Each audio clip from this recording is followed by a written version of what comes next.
Hey, what's up, everybody? Today is Saturday, August 21st, 2010, and you're listening to episode 132 of On Tap. I'm Dale Coulis. Today I'm joined once again by Matt Kohler. How's it going, man? Guys? How you guys doing out there?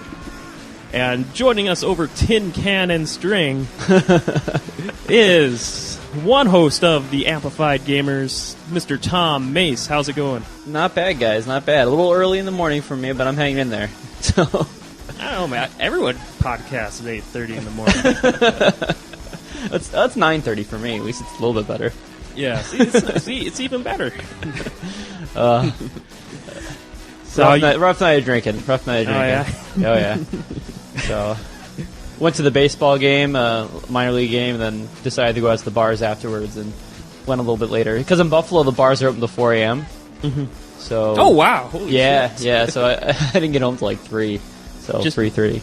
Just a couple of years ago, they finally passed local ordinances to keep our bars open till 2. Well, how late were they open before? 1. 1? Yep. That's lame. Very lame. But not quite as lame anymore. You gotta start going to the bars like at 6 o'clock at night just to get stuff going. It's better than our Sundays, though. Yeah.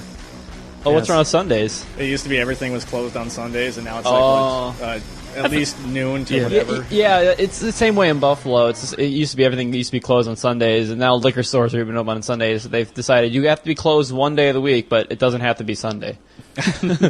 Like some are like closed on Tuesdays now. Like, wow, that's weird. Well, everyone wants to go to the football games and get their beer and their liquor and stuff, and Sunday's a bad day to have a liquor store closed. Especially if they sell wine and stuff. It's just kind of stupid. Mm-hmm. Yeah, but if you're drunk and Tuesday's your day off, you're kind of screwed. That's right. Yeah, plan ahead. Yes. Plan ahead. Well, if you're drunk, that's really kind of a problem.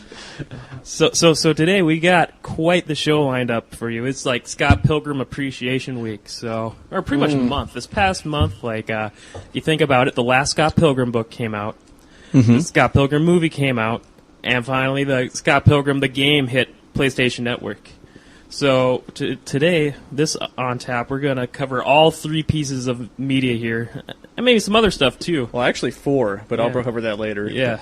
There's a 4th? Oh, yeah. Yeah, you never know what little pieces I think I might know what it is. I know what it is. It's an iPhone app, ain't it? I think there is one, isn't It probably is. Let me guess before you do it later on. I think I know what it is. Okay. All right. So, yeah, awesome Scott Pilgrim tribute episode. So look for that in a little bit. But is this a spoiler? Are we going spoiler? Spoilerific? Is this? Nah, maybe not as much. If we absolutely feel necessary, maybe we'll give a little spoiler We'll watch a trailer and you'll be spoiled, basically. I guess really the only thing you can root is who he ends up with. Yeah, I guess, yeah. Yeah, that's about it, yeah. Yeah. Everybody knows about the 7 evil X's. So, yeah. really, there's not a lot to spoil. I had a friend who was really pissed off because he's one of those guys who wants to hear nothing about a movie, and I said that to him about 7 evil X's and all. It's like, you're telling me too much. Stop it. I'm like, you watch one TV commercial and you'll know all of that. There's 7. Well, actually, there's I'm blanking on the author's name. Why am I blanking on the author's name? Brian Lee O'Malley. Yeah, O'Malley. Yeah, he's having a contest where he's having people draw an 8th ex-boyfriend, nice. And he's going to feature that drawing. So he's having someone design. He's having a contest for people to design the 8th person. Nice. What would the 8th X look like? It'll be for volume 7, maybe. Better bring it. But anyways, before we hit up all that awesome Scott Pilgrim talk, what games have you guys been playing lately? Tom, why don't you start things off, man? I've been playing Scott Pilgrim, trying to play it because I'm by myself here, so it's freaking tough as hell, man. Oh, that's not the way to play it. I know it's not. I don't even. I need online co-op. That would be so amazing.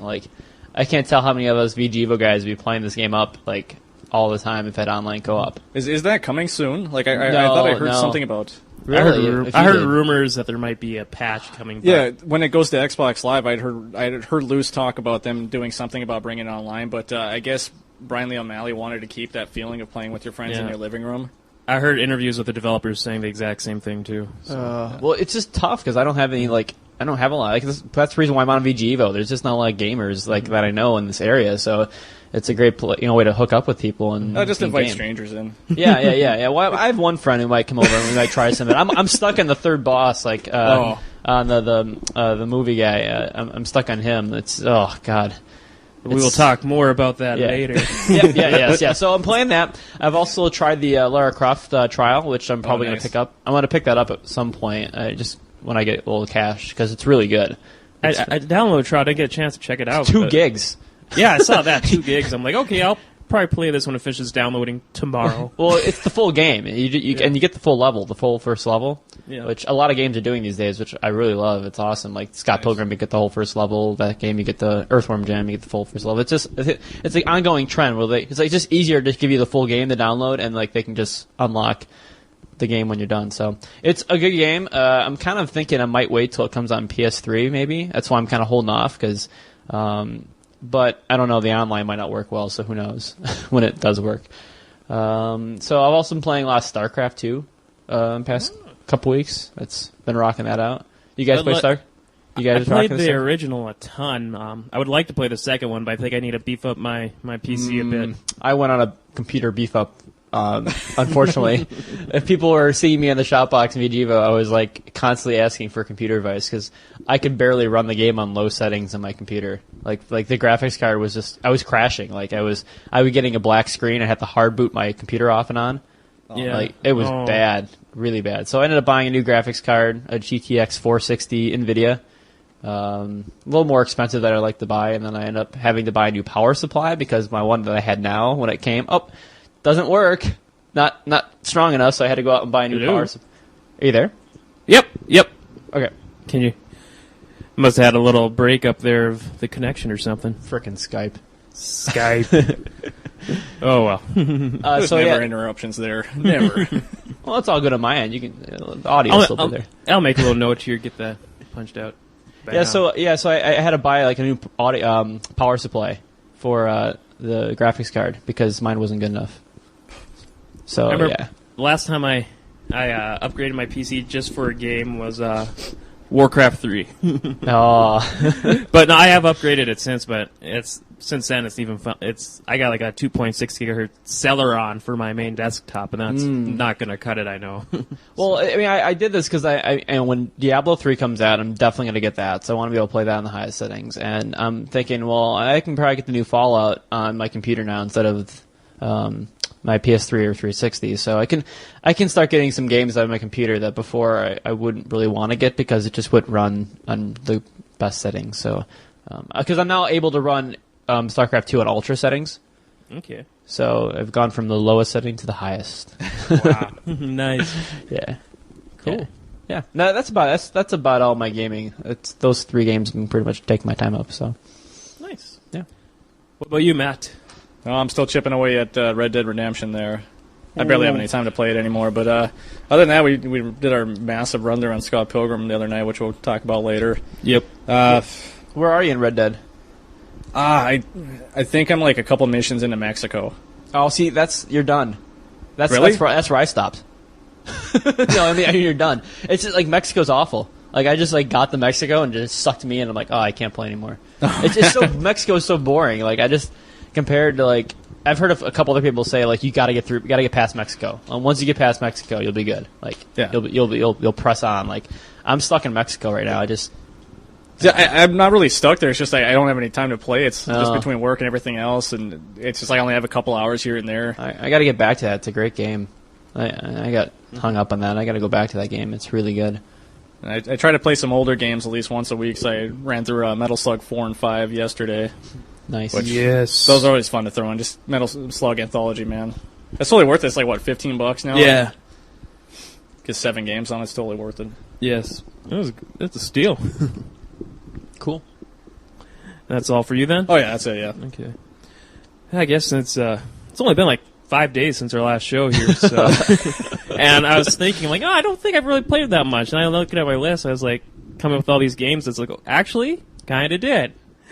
But, like, it's been kind of really only, like, 30 to 40 minutes of each of these, if that. So, a little bit was, like, only, like, 10 minutes of Dragon Quest IX. I feel bad about even writing it on here. You said 10 minutes? Yes. That's, like, what fraction of that game? I thought I had a lot of free time on my hands, and I got a phone call after 10 minutes of playing it. Oh, okay, I'll be right there. Is that even long enough to make all 3 of your characters? Like, I mean, I haven't played the game, but I can't.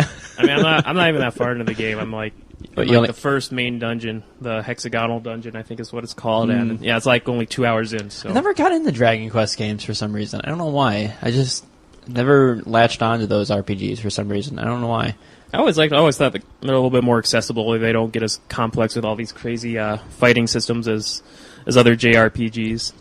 But I like the twisted plot stories in RPGs, the ones that are all convoluted and all over the place and all crazy and stuff. And Dragon Quest are just run of the mill like normal stories, aren't they? Like bing, bing, bing, bing. I mean, well, this one actually starts off like you're like it actually has like this big. You're an angel to begin with, and all of a sudden, after a mysterious plot event, you're now immortal, and over the town you were in charge of protecting, so you're earning your wings again. Yeah, but I don't think I like the new Dragon Quest, considering I'm a fan of getting characters that they design. I'm not a big fan of designing your own characters for some reason. I like being given a character in my RPG.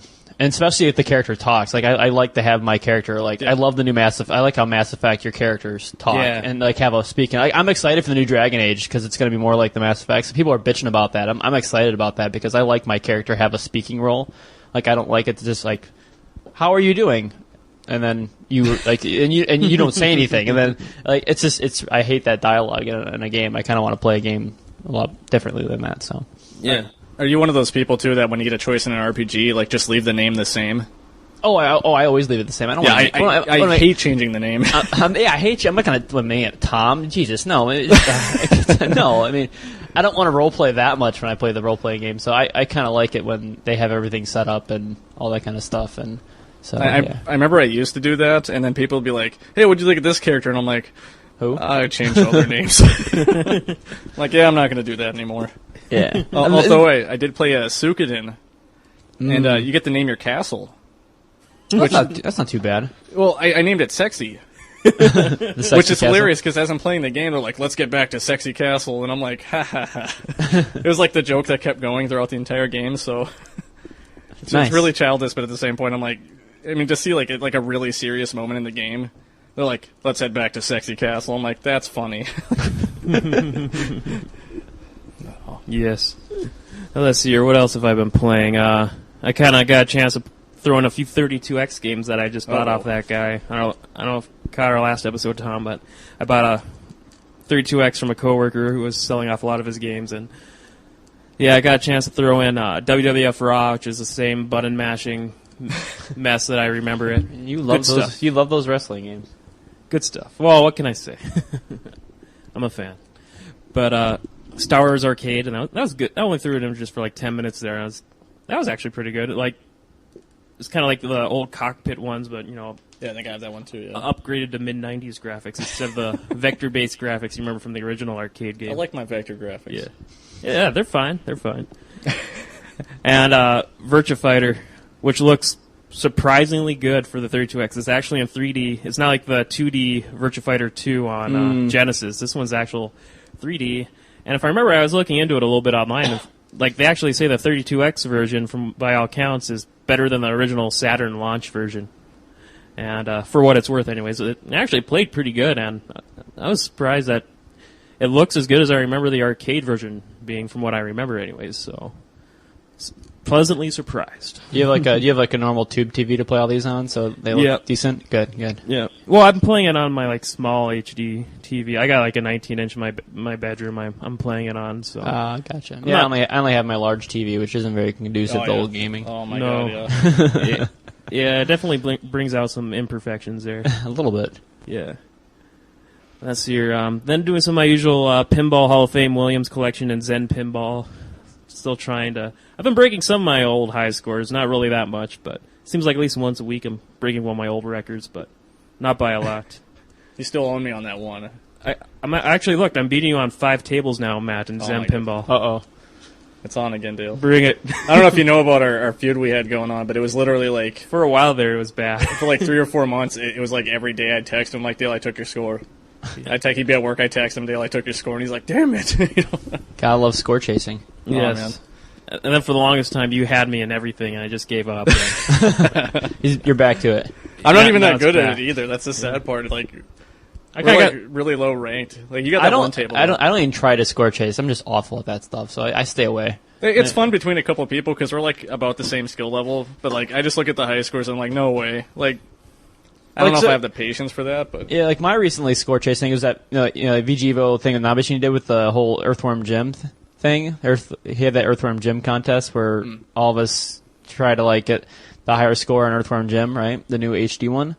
And I got a pretty high score in that. And I ended up winning. But then Prime Buster, because he didn't have the money, ended up buying it after the fact, and he just toppled my score in one night. He just destroyed it. Like he's like top 20 like on PSN right now, like in score wise. I'm like, oh Jesus Christ. I'm like, I'm glad you didn't buy the game until after. should automatically disqualify him. Yeah, no kidding. All right, let's see here. Also playing through in Rock Band 2 for the first time in a while. Finally got around to playing that Pantera War Nerve. or the song I'm probably most shocked that made it into Rock Band, which I know we commonly refer to the song as "Fuck the World." I don't know if you're familiar with that one, Tom. I don't think I'm familiar with that song. I don't think I'm a Pantera fan. F-bombs aplenty in that one. Yes. do they bleep them out or something, or do they keep them? It's just muted. Yeah, it's for some of them though. They get pretty clever with bleeps where they must bleep out just enough so they got away with it. You know, and I was kind of casually listening to it as I was playing, and I was like, yes. I was thinking, it doesn't sound like they're really bleeping it out at all. But then there's a couple parts where they're pretty blatant. There's just no dialogue. Yeah. Or maybe the ESRB told them, okay, you know what, you cannot bleep it this many times until we give you an M rating or something. I don't know. Are you getting ready for Rock Band 3? Is this like a preparation? I guess I'm not really feeling the buzz so far as much as other people. All the hype. You don't want to rock the '80s music with keyboards. Get your guitar out. I don't know. Lately, it seems like these last several months, like I really haven't been playing as many music games as I used to. No, neither. I guess I just feel like a little oversaturated. I know last year Activision completely flooded the market with all their Guitar Hero games and spin-offs, and I know we got into a good Lego Rock Band kick, Matt and I, earlier this year. Yeah, we maybe got like 2 games, but probably like maybe 8 hours left. Yeah, really. We're almost done with the entire career in Lego Rock Well, Band. you can export that one to Rock Band, can't you? Yeah. Yeah. I don't. For yet. $15. How much? 15? No, was it 15? Was it 10 or 15? Jesus. I can't remember what it was. Somewhere around. They keep raising the Oh, price. I got it to for free. I export it. actually bought the game for free. Like Old Navy had a Black Friday. Oh, sale you ended up last getting year. that? I hear people they're running out of those things. Yeah, my wife's little sister actually stood in line for me, which was awesome. So Nice. Yeah. There's some good songs in that Lego Rock Band one, isn't there? yeah, it gets really repetitive if you don't have DLC though. Like I think there's only 50 tracks maybe. I think it's like 45. Is it? Yeah. Yeah, but if you can import those to your Rock Band 2, you're set. You know, I mean, Yeah. Final countdown. Enough said. I'm kind of psyched for Guitar Heroes or Warrior of Rock, like just for the guitar because I need a new guitar. And I saw like the axe shape. oh I yeah, don't know if you've seen the it's new peripheral. Yeah. I mean, when you need a new guitar, it's like I might as well just get the guitar in the game. So Yeah, you're right. I don't know about Gene Simmons though.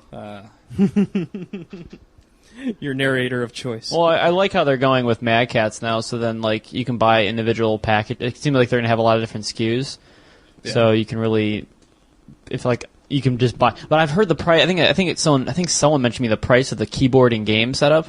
Not cheap. It's like $120, I think. Yeah. Oh, I can't afford. Like I want the keyboard and the game, but I'm like, no, more plastic peripherals, please don't. No. Yeah, that's probably another reason why I'm saying it's like, man, I got 2 guitars, the Ion drum kit. Oh, you have the Iron one. Oh, nice. Yeah, so my not so huge apartment. It's starting to get a little cluttered. So. Yeah, no shit, man. It really does. I mean, all those peripherals, too many of them. Yeah. I'm probably gonna hold off on Rock Band 3. I don't think I'm gonna get it right away, which is sad. I do a video game music podcast. And I'm not gonna get Rock Band 3, but so be it. I think I'm in the same boat. I may wait a while to see how it's received. Wait till after Christmas. The prices will go down like crazy.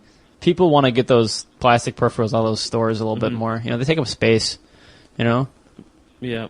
Exactly. You always got the people that are going to trade them into like they get burned out on it right away, or they realize like I don't really want this. Mm-hmm. So there's always that use factor. Well, the only one I need, I have like 2 or 3 guitars. I have the drums, the microphone. All I need is the frickin' keyboards at this point. So the keyboard, yeah. So Yep. I got you. So I played a little bit of Blur. Sucked at a few races there, and that was that. It was first time throwing it in a while. I need to really practice up in that one. Sniper Ghost Warrior. Finally got back into that just a couple days ago and played through a mission. And let's see here, what else? busy 5 days. Yes, busy 5 days. Red Dead Redemption, a little bit of this. Have you made it to Mexico yet?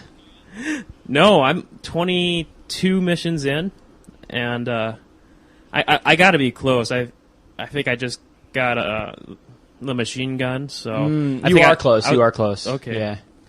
And it looks like I'm getting ready to do some big attack. Yeah, I'm guessing then right after that's Mexico. Yeah. Okay. Well, the problem with the game is I played it for a while. I just got caught up doing all these fucking side missions. Like, that's what happens. Someone needs help. I'm gonna go help them. Why not? Like, what the hell? And then they end up shooting me because they want to. Or so. It's crazy. Mm-hmm. It's just the Wild West, man. I'll run around just like shooting stuff, like hunting. I don't need to hunt, but I'm doing it. Yep. That's exactly what happened to me. That day I went to play, I was like, all right, I'm ready to go to Mexico. I could feel it.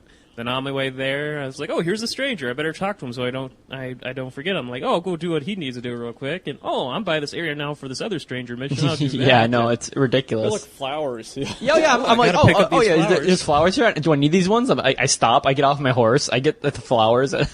Fuck it, I'll get them anyways. I already got off the horse. What sucks though, if you get the flowers, like if you're not on that the collection mission for that, it doesn't count. It's not retroactive. No, it's not. It sucks. It's like I know. I always get pissed. Yeah. I collected all these already. I collected a shitload of these, and I got to go back and find them again. Like, yeah.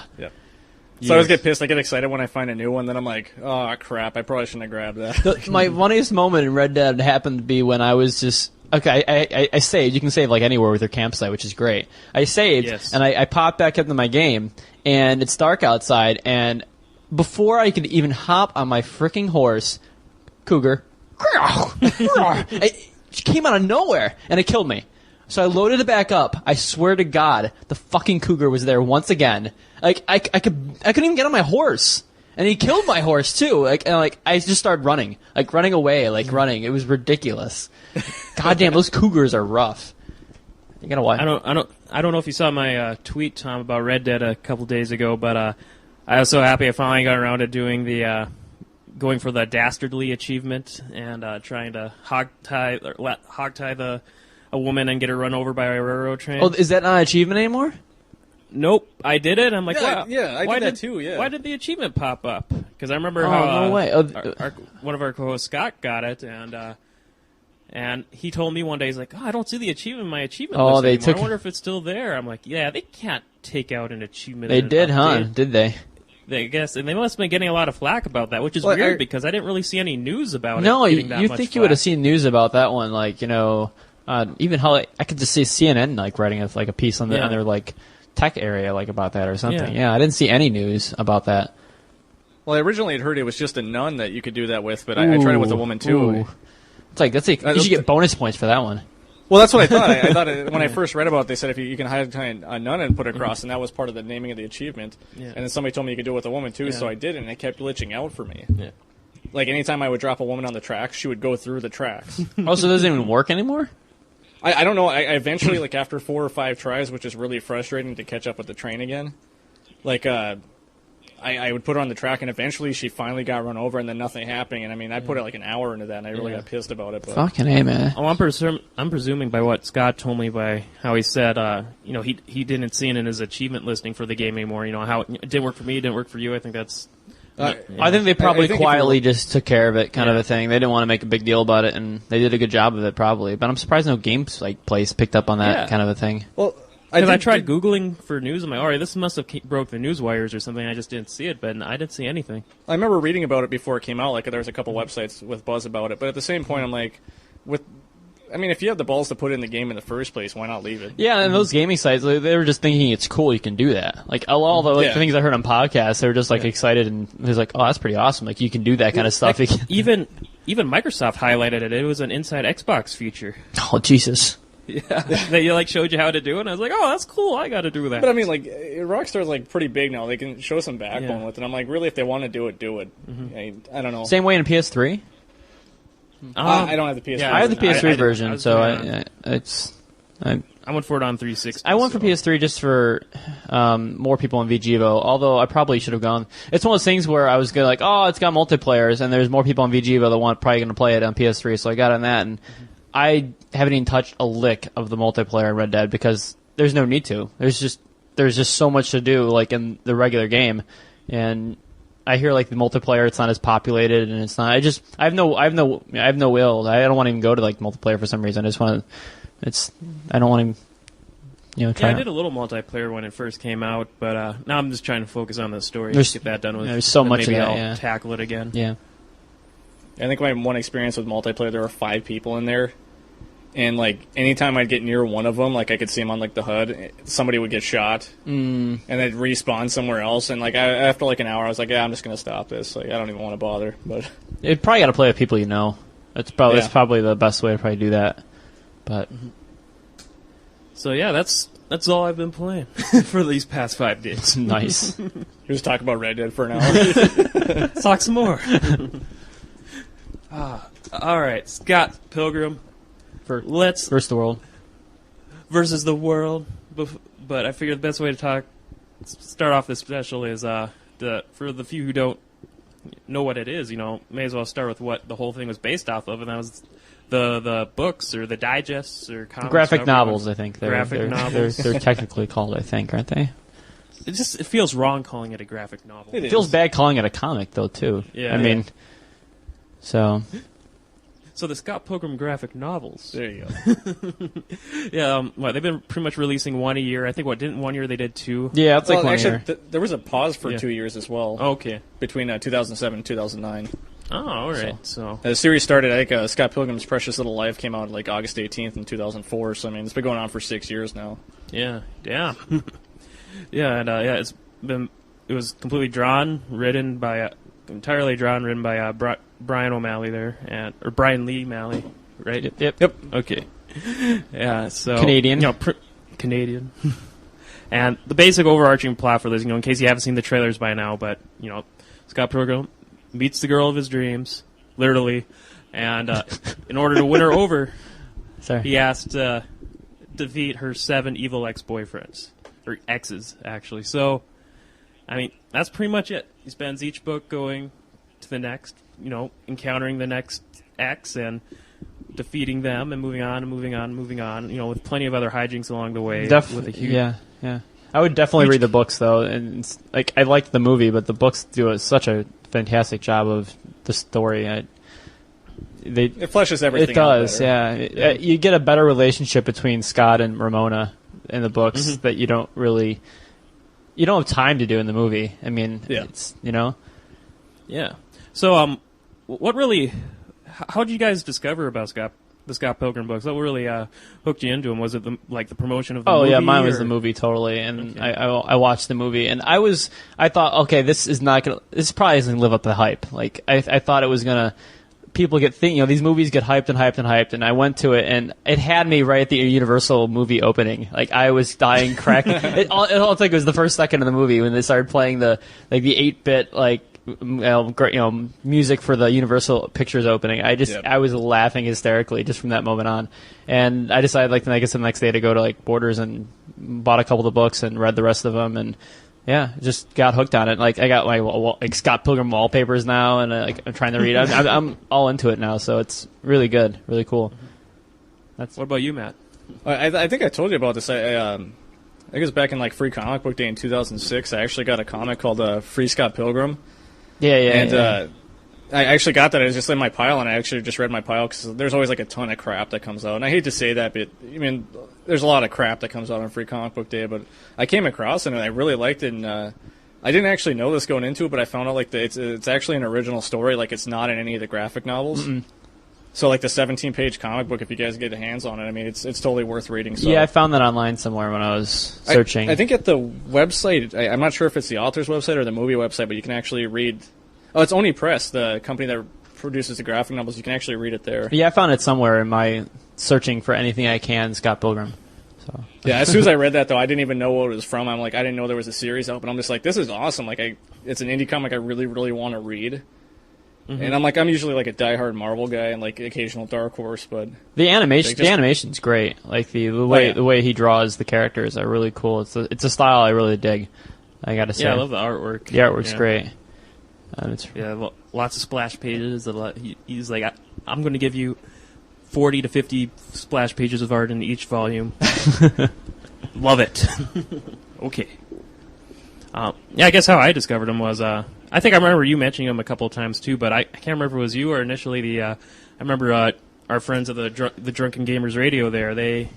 I remember hearing John there talk about it because one of their listeners mailed him a copy. He's like saying, "Hey, this book talks a lot about video games. You must review it on your show." And he actually mailed him a copy, so he reviewed it kind of against his will on the show. And I was like, "Oh, that kind of sounds cool. I should get it one day." And I think happened to stumble across it at the comic book shop when I was with you one time. I was like, "Oh, that's that Scott Pilgrim book I heard people talk about. I'll get it." And this was like about a year ago. I just bought all 5 volumes. I was like, "Oh, fuck it. I'm sure I'll probably like it." And I read like the first 5 volumes in the course of probably like just off and on in the course of like 3 or 4 months. And I really liked all the books. And I just got the 6th one last week. Read right through it in an hour and a half. Loved it. And yeah, that's kind of like how I got into them. I guess like. The thing that really resonated with me, that really hooked me into the book, was that, like I said, the artwork is fantastic, just perfect for the tone of the book, and just like the character Scott Pilgrim himself. I mean, the video game loving slacker of all. I mean, hey, this guy's kind of like me. So, question for you guys: Do you think the PSP Go is the reason why there's PS3 exclusivity for a few weeks? I was as the game is like got PS3 exclusivity for like a month or something like that before it goes on Xbox. And then I was reading the book 6 and like he's like depressed and like playing his PSP Go all the time in book 6. I'm like, whoa, wait a minute. I mean, he probably did he do this on purpose? Was it intentional? Like, why isn't it a DS? Is that just what he plays? Like, is it Brian O'Malley? Is that what he? I guess, yeah. Yeah, is that? I don't remember it's saying PSP on the thing. It's a Go. It's for sure a Go. And he said it's $200. Like, it's the price like of what a Go would be. Like, it's definitely a Go. Yeah. He never says it's a PSP Go, but it's the exact same thing. You can't. Yeah. No, that probably is it. It's a homage to saying, "Oh, thank you." Sony probably paid a little extra money for the exclusivity. I bet on this for some reason, and he probably threw that in there as like a little homage to saying thank you, maybe. Thanks for the money. Thanks for the money. Yep. Now I got a question for you guys. Did you guys ever think like the book got too out there with like the way it completely go with this out of this world story and how it kind of frequently breaks the fourth wall? Fourth law, like when fourth wall. Fourth wall. Yeah, I got what you're saying. I don't get what you're saying. I remember at least like several where kind of like like in a movie, like a spoof movie, like where the characters on screen would look at the camera. And in the book, I remember they're doing that. Like its equivalent doing that several times, where it would be like. We'll find out in Volume 3. Yeah, like, hey, don't you remember when you did this in Volume 2? And it's like, what? He's like, oh, you think this is bad? Just wait till 80 pages from now. I think I remember that happening several times. I think it's better. I think it's okay in a graphic novel. Yeah. I think it's when you get to movies and real things that it can be an issue, which they don't really do so much in the movie. But yeah, I'm glad they didn't really do it in the movie. I think it works in a 6-volume or even several volume comic series. I think it works okay. I think it's okay in that regard. It's my opinion, at least. I kind of hate to admit, I only finished the first book, and Dale's been giving me grief about it since they all came out. I was hoping you'd finish them all by the movie, Matt. Oh, I guess my one thing to say about the series and like everything, like with the media, the movie, the game, and everything, no matter what the situation they're in, regardless of the 7 evil X's, the characters are amazing on their own, and I could just read about them. Mm-hmm. Like I don't need like an epic battle at the end, like. Even without that, just reading about them is fun to me. The battles don't take... See, that's the thing. The movie had a lot of these... the battles don't take up many pages in the books. Like No. it's actually the least amount of pages in the book are the battles. Like the battle with like the I'm forgetting all the boyfriends' names with the what's his name, the actor. Lucas Lee. Lucas Lee. I'm bad with names, so like Lucas Lee. Yeah, so like that battle lasts like 5 pages in the book, I think, and like that was a drawn out battle in the movie. So it's very, very short in the comic and doesn't last very long. And I just think they're focusing more in the books, the story and like the character development and what's going on, and them just hanging out and which I kind of like. It's fun, you know. Yeah. I think I completely love the books as a whole. The only reservation I had with it, kind of like initially, like as I read the first book, was kind of like buying into Scott as a total evil X ass kicker, because like I was like thinking, you know, they're pumping up these evil X's to make them look like they're just these giant behemoths that cannot be toppled, and you know, here's little old Scott Pilgrim. I'm like, and seeing him in like the first battle there, just like how can he hold? Yeah, but when his you own? think about when you think about it, you know, he doesn't really like in the next few, he doesn't really need to do a lot. Like if you think about it, he does kick ass in that first one, but and then the second one he doesn't really. Second one is the what's the second one? Lucas Lee, I think is. It's Lucas Lee. In the comic book, he doesn't do anything. There's no fighting in the comic book. Yep. He just, they talk, and then like he challenges them to like the whole skateboarding thing, and that's how he beats him. And in the third one, it's he doesn't like it's Todd. He doesn't do much with. Todd. Basically the vegan squad to take care. It's one of those things where and then the next one's the girl, and Ramona takes care of that one. And it's just he doesn't really fight them a lot. He doesn't really do a lot of that. Yeah, in the books he doesn't. I was going to say, but like as I kind of got on into the more and more books, I was going to say he kind of has these nice little supporting cast to help him out in some of the fights, and like they also kind of downplay him enough going into each fight that I got accustomed to it, and I got accustomed to the surreal nature of the book at that point, and it didn't even bother me after a while, and I kind of embraced it. Yeah. So. And Scott over the books gets a lot more mature and a lot better as you go through the books. He starts, and he levels up. He does level up. Gets a free guy along the way here and there. Yeah. So, overall thoughts on like the book series then? Like, without giving anything too much away, not that there's a whole lot to give away, do you like how it wraps up? Yeah, I think it wrapped up pretty well. I gotta say, like I said, I like the books a lot more than the movie. I feel like the movie was kind of rushed in things where the books had time to flesh out all the details and all the things. Books, I don't know. I think book 6 is the weakest though. I don't know.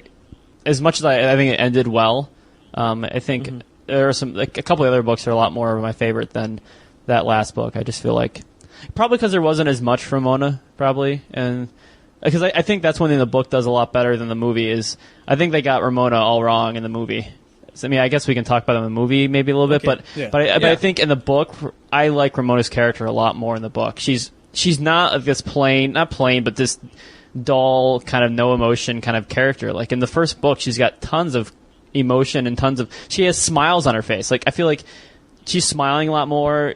She cracks a little more jokes at Scott a bit more and has a lot more personality in the book than she does in the movie. I think they picked, Mary Elizabeth Winstead is a great character, and she's hot, she's gorgeous, and all that kind of stuff. But I think, and they did her well visually, but I don't think her character. You don't really get the feeling of why he likes her so much. No, in the movie, mind you, like that's what I thought over the comic. Like they focus like you said, they focus more on the relationships in the comic and then the fights in the movie, and I think that's the movie's weak point. Well, there's not really much reason in the book why he likes her in the first place, though. Too, he just sees her at the library. Yeah.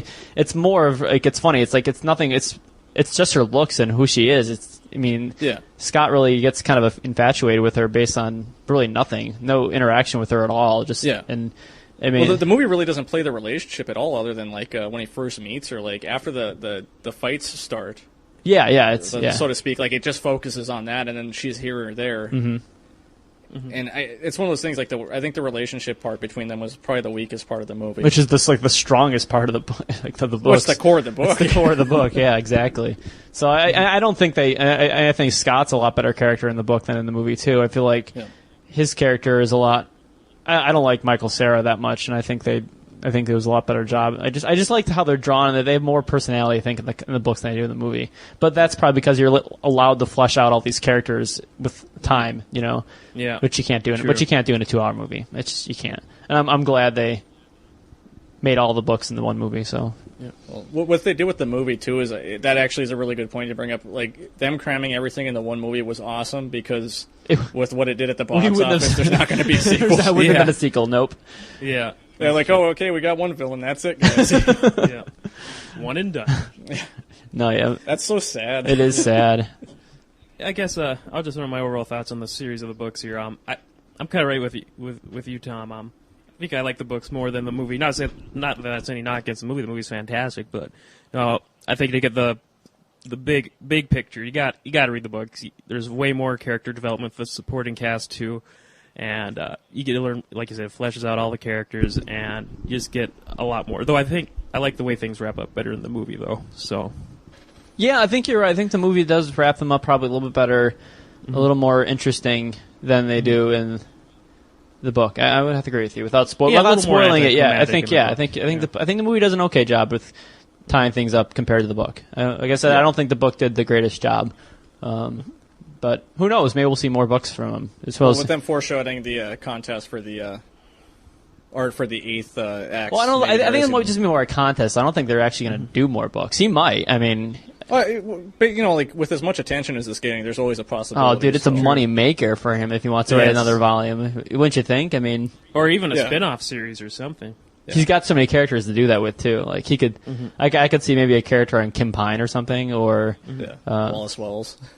Yeah, I guess you could do on Wallace Wells. I think he stole like in the movie, man. He's got so many good one-liners. I think he's more of a supporting character. I don't think could be his own. I think he'd have to. Question for you guys: if you could throw that spin-off idea on you guys, like what character would you want to see a spin-off, or could you see a spin-off volume working with of all the characters? Gosh, that's a good question. I liked a lot of the characters in there. Mine would be Kim Pine. I think you could easily do her story and work on that. I feel like she was fleshed out, but she could really get into more detail, I think, with her, and still stay in that same world, No, I was thinking maybe a little bit of a cop-out, but I was thinking just like Sex Bob-omb, with young Neil replacing Just Neil. Yeah, just Neil replacing Scott Pilgrim. The Adventures of Sex Bob-omb. Which is actually it's broken up by the end. I mean, it took too long to record their album in the book. Oh no. Yeah, that's right. It's not the battle of the bands like it is in the movie. It's just them as a band, and then it takes too long for Steven to record because he's not probably recording. He's probably doing other stuff.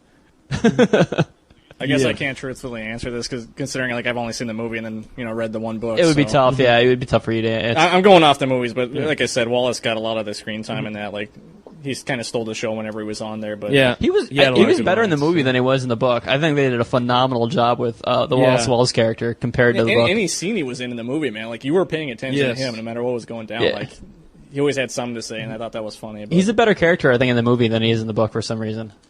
I don't know. They did him really well in the movie. Yeah.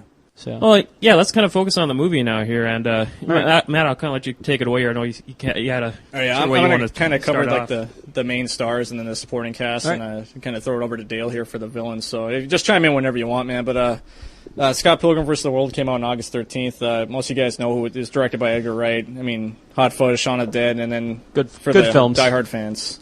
Space, the BBC series. I don't know if you follow that at all, but a couple of the Shaun of the Dead guys are in that too. You should definitely check that out, though, if you like them. Michael Cera, who I hate. I'm with you on that one, buddy. I'm with you. He's definitely been oversaturated. Honestly, like between this, like I really liked him in this, and he wasn't acting like Michael Cera, and that's the first thing I noticed. Really, is, like, I thought he was. There were parts where I thought he was, but then I was like, this is kind of how Scott Pilgrim would act too. Yeah, it's the one like watching Superbad. Like Superbad, I'm like a mixed bag on that one because a lot of people I know like it, and I'm like, it's all right. I'm in that. I love it. I'm in the same mixed bag feeling on Superbad too. It's got moments where I find funny, but the rest of it's like this would have probably been way better if it came out when I was like 16. But probably right. But like, I also liked him in, like, Youth in Revolt, which a lot of people didn't even bother seeing that, but that's another movie where he kind of acted out of his realm, but didn't. Like, because this is kind of still within his line of work, but a little different for him, and I'll give him credit for being different in this. But the other main character, I guess, Ramona was Mary Elizabeth Winstead, you brought up, and something I didn't know about her is she was actually Lucy McLean in Live Free or Die Hard. Oh, yeah, she was, wasn't she? Yeah. I didn't even know that, like, going in the movie, because she looks so different in this, but she also was in Grindhouse. She had, like, a small bit in that. But I think she's gonna boom up here in the future, probably. Oh, yeah, well, after this, especially, I mean... I guess there was talks of her being in the new Spider-Man movie, but I guess that's fallen through a bit because of, I know they don't want to have her be another girl kind of lead kind of a thing. So. Well, I just found out Mary Jane's not going to be featured in the new Spider-Man. Yeah, I saw that too, yeah.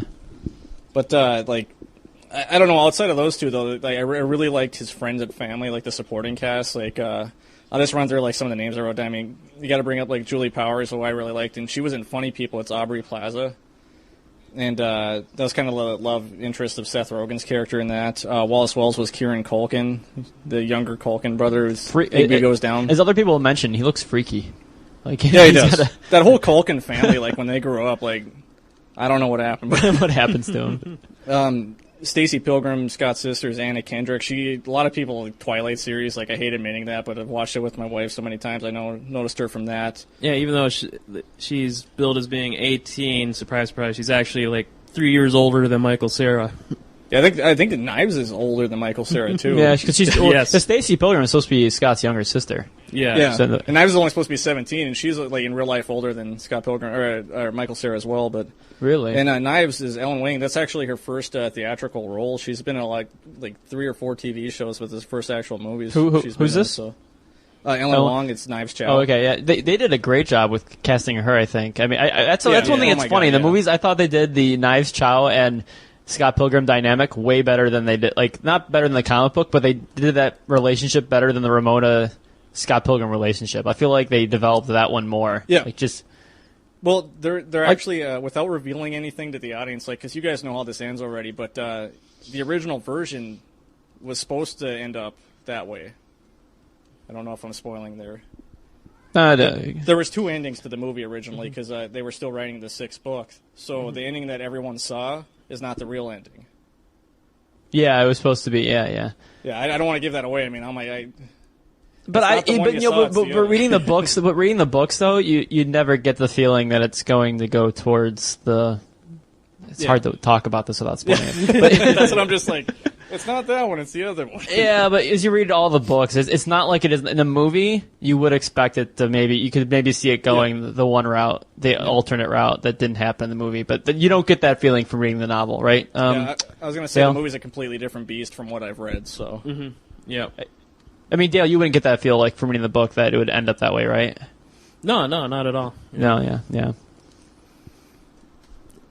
Dale, you want to just kind of go through the X's real quick? Yeah. For the X's here, we got, well, I guess for the main bad guy, Gideon is played by Jason Schwartzman. Oh, Matt, I know you said you recognize him off Rushmore. I guess, yeah. Oh, my God, Dale.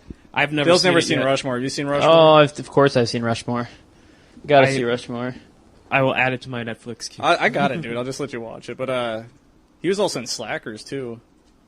Was it Slackers, or am I thinking of something else? Maybe you're thinking Slacker. No, it's not that. I know. There's a bunch of nobodies in that movie. Everyone should recognize Chris Evans, though, as Lucas Lee. I mean, that guy's been, the Human Torch from Fantastic Your new Captain Four. America? Yep, new Captain America. Not another team movie. Just fantastic job as Lucas Lee. Did you guys see the fake posters that they posted of all his movies? Those are hilarious. Check if you haven't seen them, because they're not all in the movie. Check them out. There's like 5 posters each for his movies, and they're just hilarious. How they wrote them up and stuff. They developed his character really well in the movie. I would actually buy those if they came out with them. Like, if I could find them, I would actually like hang them up. Well, they got to. It should be a no-brainer to put those guys for sale. Yeah, I think definitely Chris Evans is definitely the most likable Evil X. I think. Just too bad the way he had to. Actually, I think he had the best demise out of them all too. I love how he gets. Oh, I got a skateboard as an item. Oh, I should have ranked up my proficiency in 5th grade. I can't. I didn't do that, so it's useless. And I guess, awesome. I was just looking at the cast list this morning, and I can't believe I didn't recognize it, but Todd Ingram is played by Mr. Superman himself, Brandon Routh. Yeah. I was like, oh, yeah, I guess that is him. Superman? Yeah, plays Todd Ingram, the bassist. Yeah, the vegan-powered guy. Which is great because he's kind of like playing like a Superman kind of character, so it's kind of like him poking fun at like his failed Superman career. I really like Brandon Routh. Like, it's so sad. Like, he kind of got dealt a bad hand in that whole thing. But such a bad movie. He wasn't a bad Superman, baby though. Superman, and oh my goodness, what a mess. Peeping Tom Superman. Yes. Don't mind me just staring through your house. For the Japanese musician twins, the Katanagis. I think I'm pronouncing that right. Right? Sure. Cat. Did you skip over? You skipped over the girl. Yeah. Okay, I'll get to her. Yeah. Okay. Dale's got a fun fact. Okay. All right.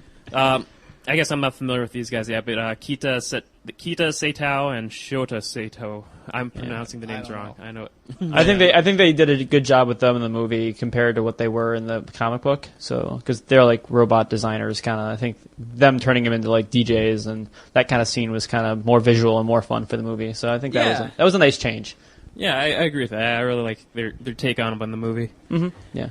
And for for Ramona's ex-girlfriend, Roxy Richter, that's played by Mae Whitman, and for the fun fact Matt was alluding to is that she happened to play the love interest of Michael Cera in Arrested Development, his girlfriend from that show.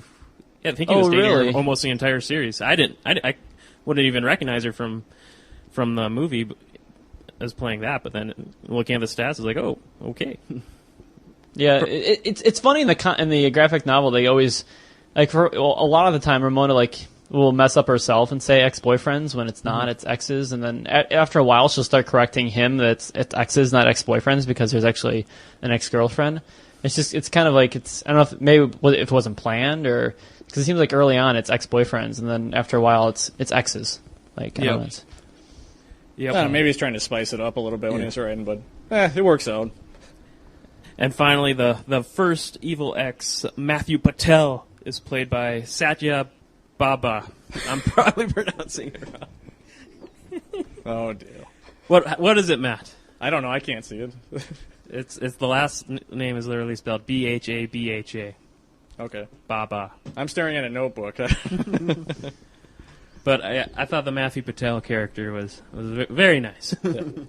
Yeah. Breaks down all song and dance. It's funny how like the first graphic novel is like it seems like it was pasted just like into the movie, like so close to like the movie. It's scenes and lines and everything. Like that first, they did a number on that first graphic novel.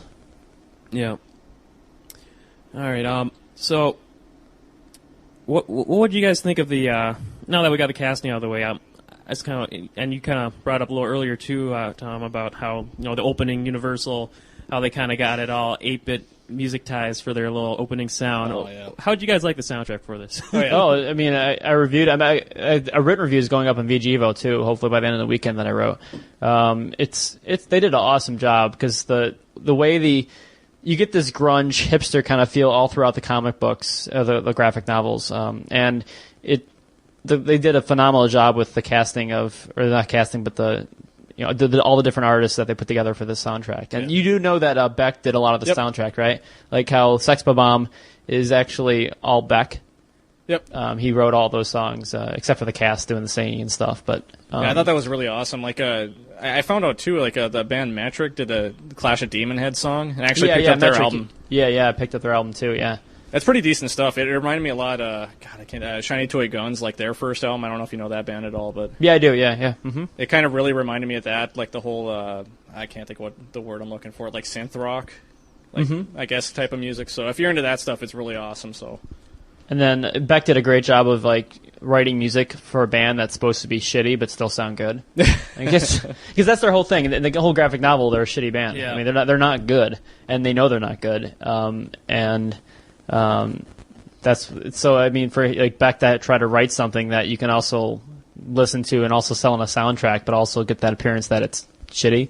is kind of good. They totally nailed that shitty but good sound. Yes. Especially with like Garbage Truck. I was looking at the name of the song. I was like, I can't remember the name of the song though, but I just was listening to the lyrics in the movie and I was like, that's awesome. Like, terrible lyrics. I'm glad they went with Beck though. Like, Beck had so much more credibility. Like, if I would have heard like Billy Corgan's helping with the music, like, damn you, Billy Corgan. Yeah, I haven't really heard a lot from Beck too in a while. He's been putting out albums. Has he? Has he? Yeah, he's God. I think I want to say like 2 years ago he put out The Information. I think he put out another one last year. But I'm not the biggest Beck fan, so but I mean, he creeps he's okay. out like literally like at least an album a year from what I've been seeing. So, all right. Every once in a while I stumble across one, but. Now, I gotta ask you guys, what's your favorite? Scott Pilgrim. We already mentioned how much he's like a big, just video game fanatic, and there's just so many video game nods and tributes and references in this film. What's your favorite video game reference in the movie? Oh, it's a tough one. There's so many of them. The coins, man. The coins are like that. I mean, they're like when reading the book, like when the first axe goes down and turns into coins, and he's like, "Oh, 60 cents" or something like that. I was just like, "Oh my god, that's awesome!" Like, I love how he's picking him up. It was $2.10, and he's like, "Oh, but it's not enough for me to take the bus because Scott's broke. He doesn't have a job. He just bums off his and he lives in the same bed as his gay roommate. And he doesn't have anything." And so Ramona has to. He's got a lesbian poster. That's right. Oh man, no, that totally won me over though.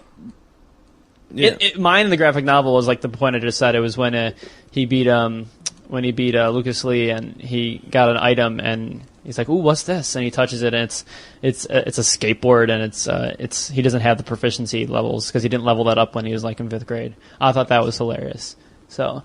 Because when he gets a sword later on, he's like, "Oh, I can use this." He has proficiency and he took sword fighting and back in the day. So that I like that part. It brings back to RPG days. Like he leveled up that part when he back in earlier levels, so he's able to use it where he didn't do that with the skateboard. So I thought that was fun.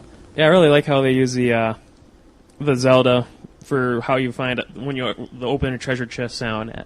They kind of use it a lot in the movie, but just I think I remember hearing somewhere that Nintendo, this is the first time Nintendo even allowed something like that to be used in another movie. So Edgar Wright actually wrote him a letter.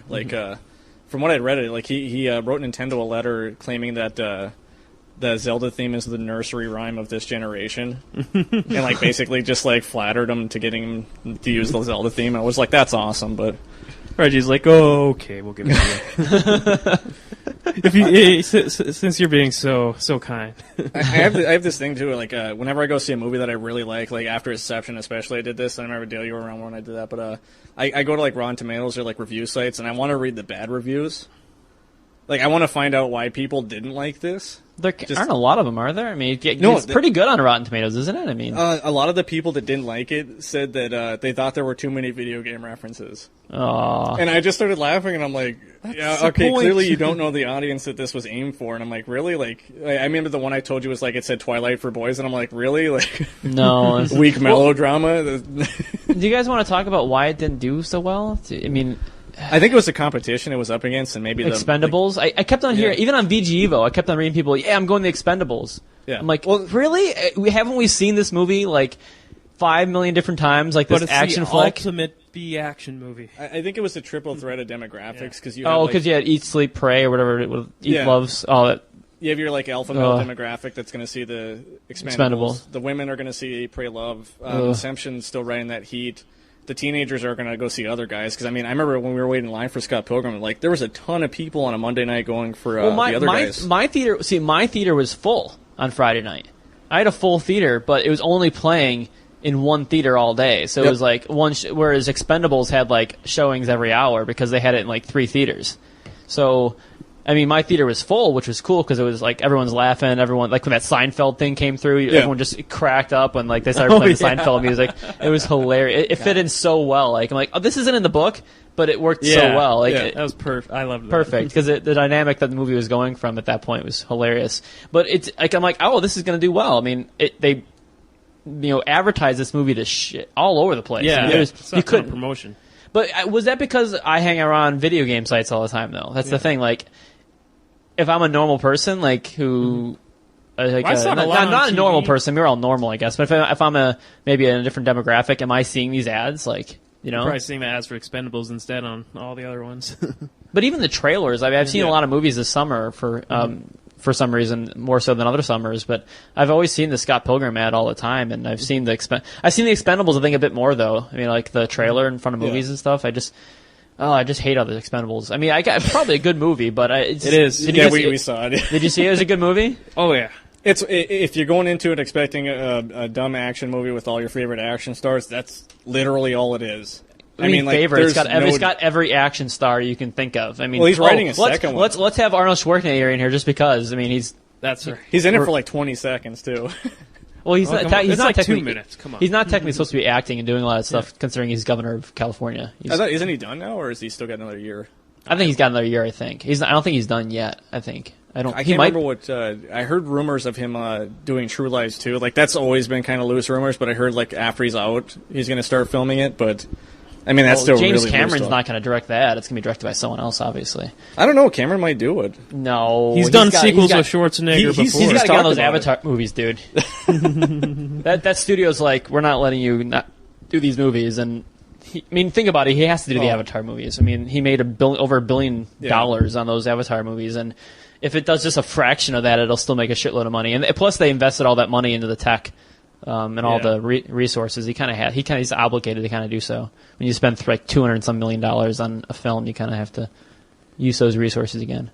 But well, not to get off too topic. Yeah, we're off topic. But I have to bring this up since I introduced Dale to it, though. But since we mentioned Arnold Schwarzenegger, if you want a copy seriously of Conan the Barbarian on DVD, you got to watch the commentary. I knew about Conan the Barbarian for a long time. The commentary.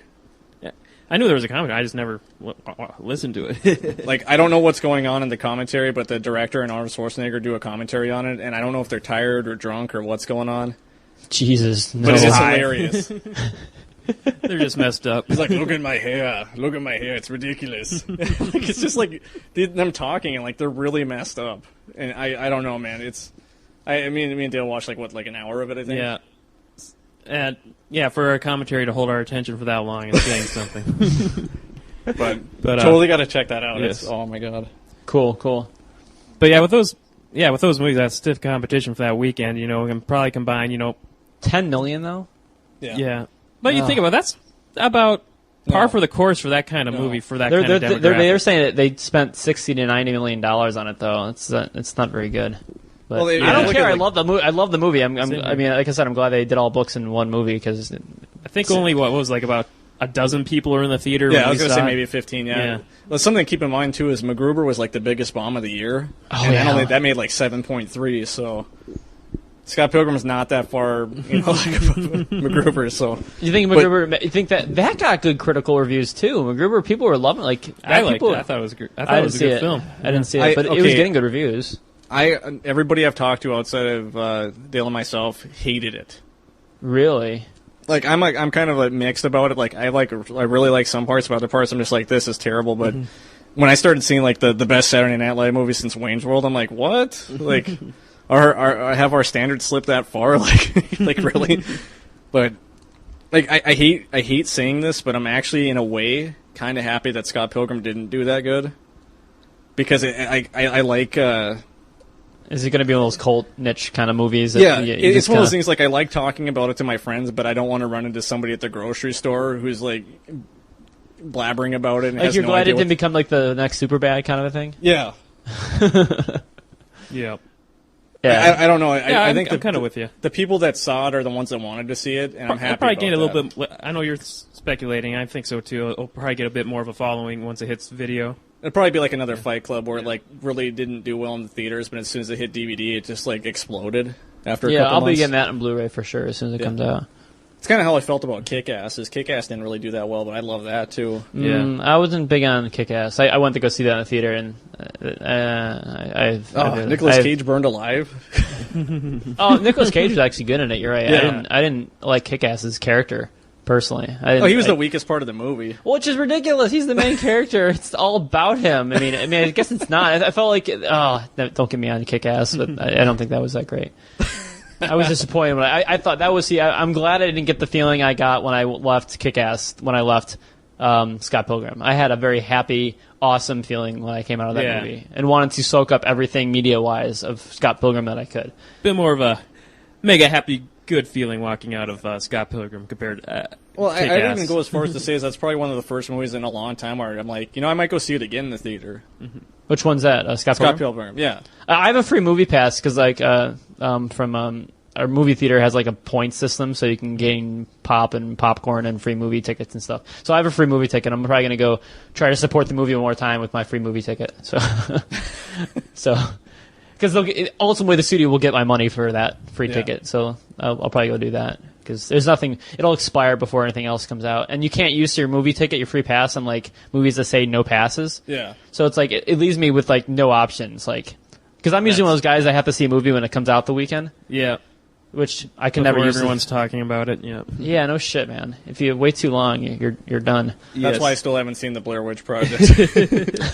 Everybody's like, "Oh, you gotta see it." I'm like, "Fuck you guys!" Like seriously. Oh my god. Yeah. Now, I got one more question for you guys about the movie before we move on to the game here. Do you think the product placement for Coke Zero is as bad as a product placement of Coke in Mac and Me? I'm just happy you brought up Mac and Me. Have you heard of that film? No, I haven't. What's that from? It's like a mid to late 80s ultimate product placement movie of all time. Think of like a really, really low budget, crappy ripoff of E.T. with lots of ads for McDonald's, Coke, M&M's. I'm on the IMDb site, so hold on. Mac and Me. That's a Netflixer right there. Don't even buy just Netflix. Yeah, just Netflix it. It's I barely made it through it, but I had to just see how low it would go. It's up there with Munchies. Oh no, this doesn't look good at all. Oh no. It's a classic. Yes, it is. Yes. Oh, that looks. Oh, maybe I have seen this. Back when I was like 10. Yeah, as we were watching it, I was like kind of getting brief recollections there. I was like, well, maybe I caught part of this on TV on like ABC Saturday morning or something. I think that movie inspired me to rent Munchies, and then we found the awesome review guy. Oh yeah, the Munchies review on DDV because you can't pronounce DVD. YouTube reviewers. I don't think the product placement was that bad. I didn't really for some reason I didn't really notice it for some reason. I don't know. Yeah, I don't think it was actually, even as many times as they had Coke Zero in there, I don't think it was as intrusive. I thought it was actually part of the charm of the movie. It added to it. Something to bring up, though, is there wasn't a lot of merchandising for this. Now that you bring that up, actually, for product placement, I haven't really seen anything. Oh, yeah? Like figures and stuff you're talking about? Oh no, I know there's like one company's doing like a plush and like one figure based off the comic, but I'm like I don't think maybe like T-shirts or posters. I guess I don't go out much anymore. Go to Hot Topic. I'm sure you can find some T-shirts. Yeah, that's true. I try to stay away from there, but yeah, I mean if you go to Borders, they have like a stand-up for all the graphic novels and some like books and some sketchbooks kind of thing. But there isn't a lot of product, which this kind of thing lends itself well to a lot of things. But I hate to say this. I know what Borders is, and I love it, but we don't have one anywhere near us. Oh, you don't? It's terrible, man. Well, we had a Walden Books, which was like a subsidiary of it, right? No, they're closing all of those now, though. Yeah, that just closed last winter. The closest thing we had was a Media Play. Like I know, like it's closer to like a Barnes and Nobles for Borders, but Media Play used to be everywhere too, and I used to love that one too. But they closed ours like many years ago. Media Plays are closed. Yeah. So what do you guys got? Anything? We got a B. Dalton. B. Dalton? Yeah. No way. We used to have one at our mall back in the day. If I understand right, I think they announced it's going to close at the end of the year. So. Oh, no. Then after that, we're kind of boned after that. Walmart's probably got the best book selection down. Our Borders near me, though, just recently went to... this just shows you how books are going these days. It went to closing at 7 on Sundays now. Yep. Instead of being open, and then it's closing at 10 every day. Instead of like on Fridays and Saturdays, it used to be open until midnight. Now it's only open every day till 10. So it's really, like, they're hurting. I kind of want to see who's hanging out at a bookstore at midnight, though. I've been there on a late night before, kind of just hanging out, reading books, listening to music kind of a thing, and I don't know. I like books. One thing I'd say about Borders, man, we are so off topic, but Borders is, like, their movie selection. Like, I watch a lot of foreign films. And, like, if you have, like, that's the place to buy foreign movies. So it's a little spendy, but for selection, though, man. Like, I don't know if you're online these days, you can get... Yeah, half.com. Half.com. I love that. Love that site. Yeah, that's. I mean, with Amazon and all these like online book readers and all these things, like Barnes and Noble and Borders have to be hurting bad, just like the music stores are. Mm-hmm. I used to live around the Borders. That was back in like 2003, and I didn't have a computer, so I was like, that was kind of my only option. But I never used to really. I don't buy books a lot. I'll just go buy a coffee and sit down and read a bit. Like so, you're part of the problem. I'm admitting I'm part of the problem. I'm telling you right now, I'm part of the problem. Wow, we got to get one of these stores. I like the coffee. Yeah. Not to parlay this back on topic, but I guess I can slip into the fourth media then that we were kind of talking. Yeah. I was gonna. I actually have. Can I guess? Can I guess it? Tom wanted to guess. Go for it. All right. So is it the Adult Swim animation? Yes. Yep. Yes. Did you actually get a chance to watch it? Yes. Yeah. It's short. I was going to say it's from what I know. I heard it was a series of shorts. No, it's just one. But it's just one. Yeah, that's the only thing I could find. So they should make that. They should make Scott Pilgrim an animated Adult Swim show. It would be sweet. I would say that, but now with the movie being so maybe kind of better as just every now and then special kind of thing. The wrong person gets a hold of that. Next thing you know, we got Seth MacFarlane doing it, and it's terrible. But oh no. But you know the way they did it, the Family Guy. But if they animate in the style of the graphic novels, which the Adult Swim one is, it'd be so well done. Like, well, I remember you were talking about like a little bit more backstory with Kim, and that kind of was like what they dealt with in it. And I mean, in 4 minutes of time, you get like a decent chunk of backstory, and I kind of like that. But I don't know. Yeah. Go ahead. Oh no, you go ahead, man. Yeah, I mean, it really delves into like a little part that I guess didn't get in the movie, but I mean, it dives into that one character a bit and kind of goes on some backstory. It's an exact backstory of like that happens in the comic book. So can you like watch that off Adult Swim's website then? Or okay. Yeah, you can even go. Yeah, they got an embed that's floating around too on many sites too. It's an embedded video thing too, so you might find it on other sites too. All right, sweet. Yeah, I'll have to check. That I think out. it's like 10 minutes long. I think maybe not 7. Even. It's maybe like 5 or 4. Yeah. Yeah. It's one section out of the book explaining how he had to fight for Kim Pine. See, I hadn't read it, so it was new to me. So I was just like, I don't know what it is, but I thought it was awesome. It's scene for scene from the comic, from the graphic comic. It's basically scene for scene. So just colored and it's colored in and animated and voiced.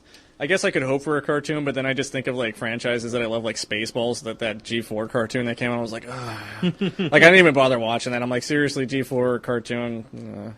Like Code Monkeys, I guess was all right, but. But Adult Swim does good stuff. Like I feel like do. they could do it justice, and that's the kind of time where you need to put it because I feel like you can't throw this thing on it. It depends on the time, and I feel like it would do well. I mean, yeah, it didn't make a lot of money in the movie theaters, but I feel like that their niche audience would dig it up at that time of night and watch it. And I mean, they still play anime on Adult Swim, and that doesn't do that well, but they still do it because they want to and they like it. And it's for the fans, it's after midnight. They don't really get many viewers after that time anyway. So yeah, if it went on Adult Swim, I guess I could live with it. But like anywhere else, like I don't want it getting buried in reruns of Cops or. It could get on some other like channels that it would really ruin it. But I feel like Adult Swim is where only place it could belong. But check it out, man, Dale. It's you'll love it. It's cool. Heck yeah! I mean, if I find, I'll probably throw a little link to it on the show notes here. All right. So it doesn't really spoil anything either, No, so okay. you can watch it and not really know. Sweet. Read the comic books or anything. It was one of those things too. Like they really didn't have to do it either. I really don't even know why they did it, but I'm appreciating it, I guess. So. It wasn't even really like pushed. Like I found it searching stuff. It's like, oh, here's this Adult Swim thing. Like really? Yeah, like, I kind of just cool. read about it, and I'm just like, oh, Adult Swim's going to air a short the night before it comes out in theaters, or like the midnight showing, I should say. And they just aired it like just in between commercials, and I'm like. Wow, that wasn't really much hype at all. It was like a one-line thing. And for all the work went into that little short, it feels like it's like, okay. All right. Right, you guys want to just jump into the game then? Or? Yeah, I was just going to say here, yeah. All right. So, did you get a chance to play... You said you played a lot of that game too, right, Tom? Or did you up to 3 levels, yeah. Okay. I've actually played it more than just 3 levels because I keep on dying. So I've played a few of the levels several times already. So, but that's as far as I've gotten by myself. It's actually my character's like level 8, I think. Scott's like level 8 or 9. That's good. You actually have to do like to beat the game. You actually have to grind a little bit. Like as we maybe were not as much with multiplayer. At least we didn't really have problems until the final boss. Yeah, but we had to go back a couple times, and I think we're gonna have to at least run through a couple more levels. Yeah. How's the final boss? Is it bad? Is Gideon bad? Well, let's just put it this way: we're playing on easy, and we were. Like, well, so am I. But you're at least it's gotta. That's why I wish the difficulty wasn't. I know why they made it so hard. Old school, like old school. But I mean, Oh yeah, if I wanted game. hard, I could play hard. Like I'm playing the easiest setting. Like give me a little bit of a break here, you know? Maybe they implemented it as easy for multiplayer, not because I couldn't imagine playing that single player. Because at least in that's what I'm doing. In multiplayer, at least you got your buddies to resurrect you, kind of like Castle Crasher style. Can I say I've been cheating a tiny bit? So there's a code you can type in. So there's a couple codes. So just like the Throwbacks games, on the title menu, you can throw in a couple like button codes. Like old school games do, and one of them will get you Scott Pilgrim's sword from the 7th level. Oh, so you can start off the level whenever you start off a level. If you type that in when you turn the game on, whenever you start up any level, you'll get the sword. You got to be careful with it though, because if you throw it off screen, it's done. Yep. So you really got to, and it lasts a pretty long time, the sword, until it breaks. And so I've been using that as a crutch. That's like my multiplayer crutch. So I'll use that in the very beginning to save lives. And one thing I got to do is I have to open up the movie store. I got to pay his rental fees. So you know what I'm talking about? Yeah. Does that do anything? Because we just saw how big So if you open that up, it opens up a lot of things you can buy in the store. One of them being a $5 free guy. So you can buy for $5. You can buy a free life, and you can buy up like I think a total of 9 of them. So you can get a total of 9 guys. So if you're going to be in the bus. Yeah. So basically, get enough money and open up the video store. I want to buy the games. I want to find out what's going on with that. It probably gives you some kind of stat, right? Well, I know the books do, but I haven't. Kind of curious what the stuff in the secret store does. That was the games. Yeah, that's what I'm talking about. Yeah, they give you a really big stat boost. I think. Yeah, I thought it was kind of weird. You know, like it doesn't say what the stats do. No. Them kind of you can kind of tell what they do within the context of the name, but like some of them is just like, all right, fuck it, I'll buy it. Let's just see what it does. Oh, okay. It does that. Yeah. I was talking to I was telling Matt this before we were recording, but I was talking to one of my coworkers, and he was telling me that, or I was telling him about the stores and you know to upgrade your stats. I'm like, yeah, thank God for those lifesavers, or else we wouldn't stand a chance against the boss fights. And he's like, you can go into those shops. Oh shit. Like, well, the level is named Shopping District. I would be shamed if I. No wonder you didn't make it past level 2. Yeah. Also, there's one more code you can type on the. So if you go to the Mario-esque map screen, Mario 3-esque map screen, and you type in a code, it's out there in the net. It's like a bunch of L1s and R1s. It'll open up the little pathway to the radio tower. Oh yeah, I noticed that. Is that how you get to the music? It's always open. Once you type the code in, it'll save it and it'll open it. And that's if you go to the little radio, then it'll open that pathway, and you can go to the radio tower. You can hear all the sound effects and all the music from the sound. You can clip through all 21 tracks and listen to them. It's like a little music listener and sound effects listener as well. So I'm going to throw a little bit of the info out on the game, though, just for the people that don't know. It came out on PlayStation Network on August 10th, and I think 25th for Xbox Live Arcade it'll be out. Yes, it's coming next release day. Go with the PS3 and get the nice D-pad. Yes, you gotta play with a traditional NES style D-pad. I guess the band, like the chiptune band that did the music for its name is Anamanaguchi, for the people that want to know that, and the art style is Paul Robertson, who's done this with a couple other games, I guess.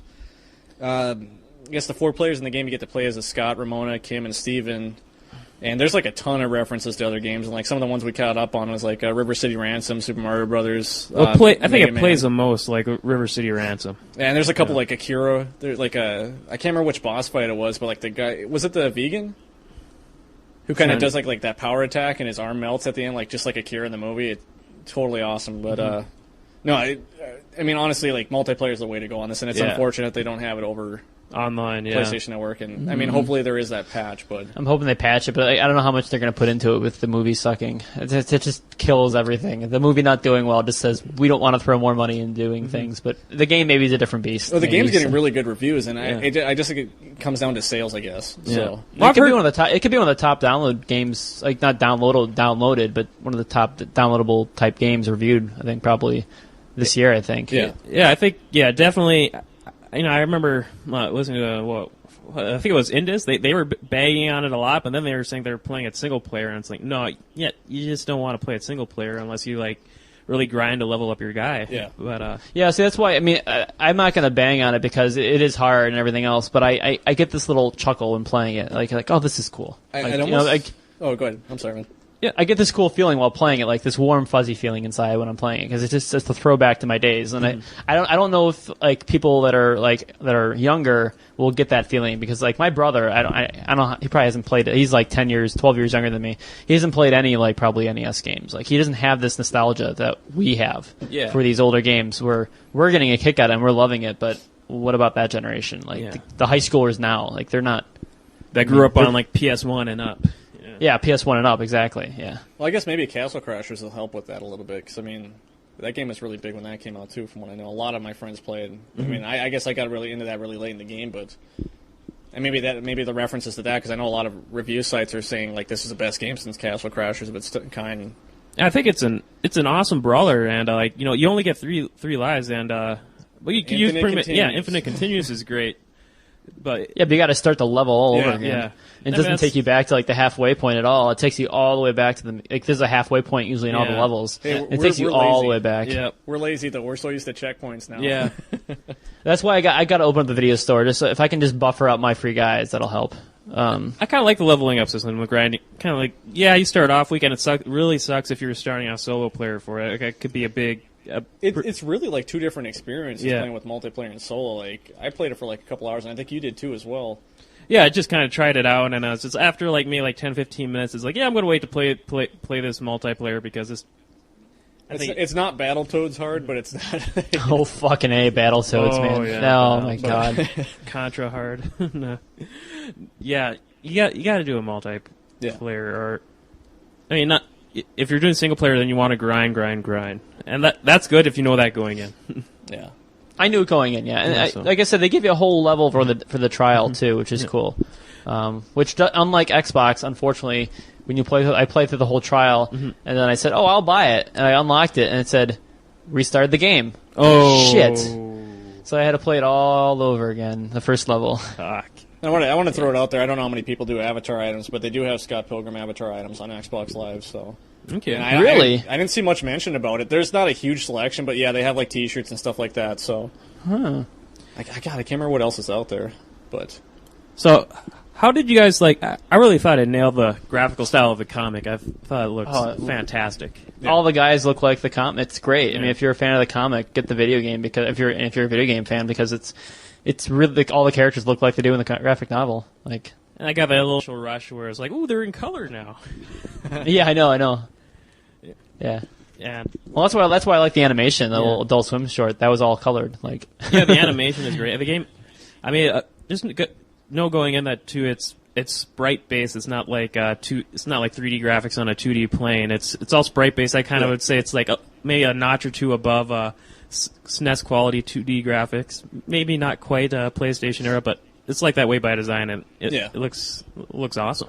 I know you noticed. Yeah, it looks great in HD. Yeah, and I know you just noticed a lot of the supporting characters in the background. Mm-hmm. You were bringing that. You're like, hey, it's young Neil. I'm like, hey, it's this person. Yeah, you're like, that's awesome.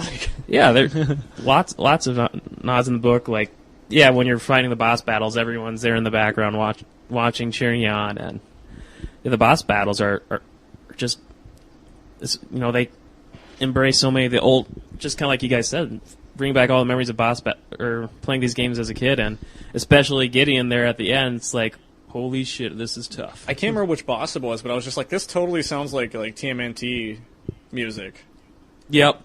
Was it Roxy? I can't remember. I think it was Roxy. Like, the music started, and I'm like, man, this really sounds like the old NES Turtles music. The music sounds great for the soundtrack. Yes. That's what also adds to the game too. Is like the soundtrack's even like a throwback to kind of the days of those kind of games we're used to playing. So it's refreshing. They have this kind of game look good on the HD TV and play kind of. It's really refreshing. I actually find myself listening to some of the I guess they call the style of music chiptune, but there's a couple other bands out there that make this kind of music too. If you like what you heard, like I played a little for Dale. There's a band called like YMCK. They're out of Japan. Like I don't know if you can look them up too. They make some of the similar style 8-bit music. So okay. I know Dale, you know a couple bands that do. Yeah, I Fight Dragons does. There is a little more poppy. I am 8-bit. I know those guys, and was it gosh, what?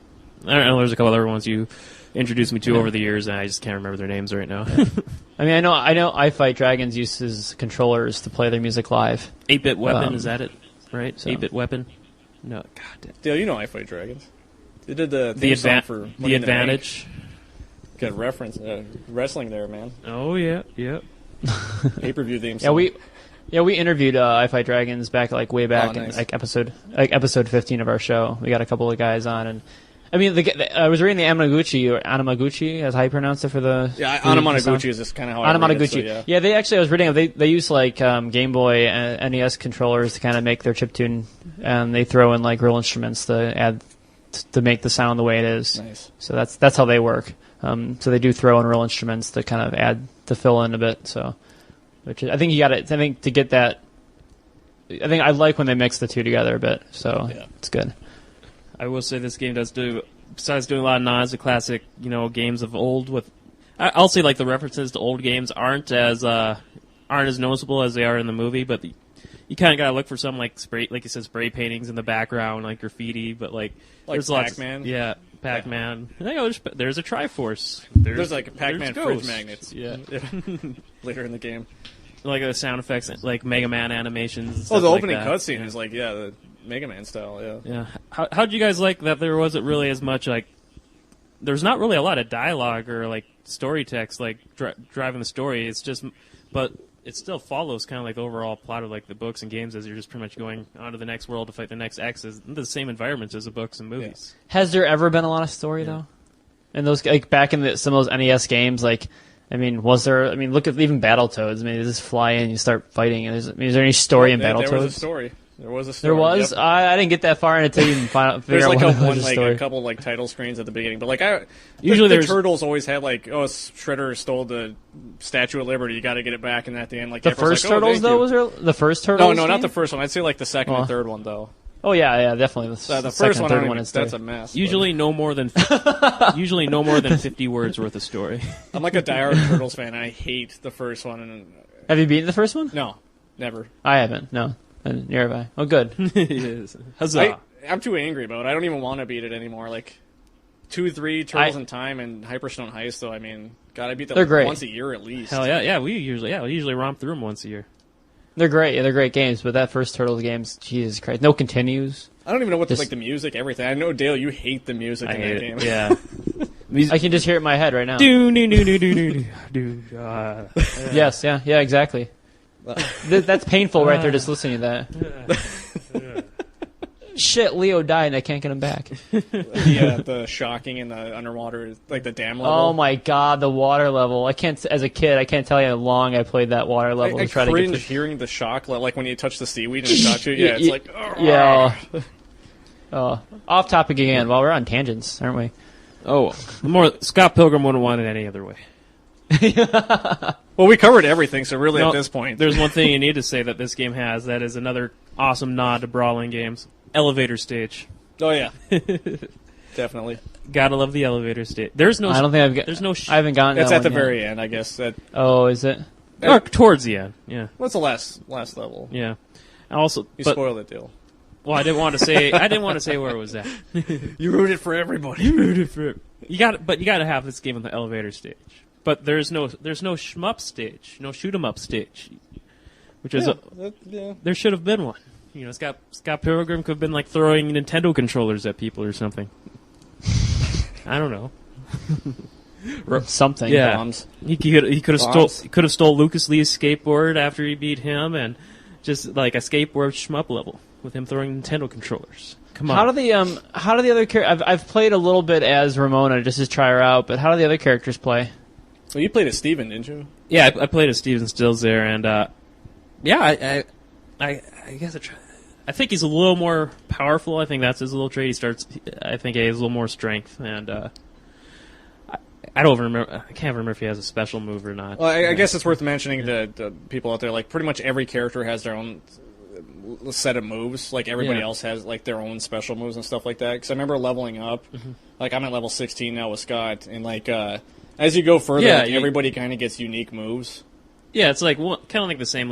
Level X, you get a air attack move, and And you earn new counters, punch moves, which I finally got the hang of using at the last boss. That's a quick tip. Press circle to use counter punch moves. You get to block with the original. They're hard to pull off, Yeah. though, the counter moves, though. I mean, I got used to it Easier. kind of after. that's probably what I gotta do. I gotta get used to doing Yeah. it. I like how, like for Ramona, for example, one of her moves is she pulls out the hammer out of her purse, like she does in the comic book, which is great. It's like a throwback to the graphic novel. Like, that's what she does. Mm-hmm. So, that's her weapon, which is sweet. And it's a nice throwback to people who are fans of the comic. I've heard rumors too of unlockable characters. Yeah, there is. There one. is. Yep. I know. I don't. Who is it? Does anybody? I don't know. Who It's Negas Scott. Oh, Negas. yeah. I'd want to see. You actually have to. Is it beat or I think it's get all the characters totally leveled up. No. 100 I thought I heard. stats. I thought I heard you just gotta like beat the game with each character on your profile or something. That's what I. Oh, heard. maybe that's it. Maybe it's something like it's with each character you got to beat the game or you got to do. I kind of want to see. I don't Knives know. At least she's in there as an assist character, so Yeah. which is cool. But yeah, I thought it would have been a no-brainer to have her as a playable.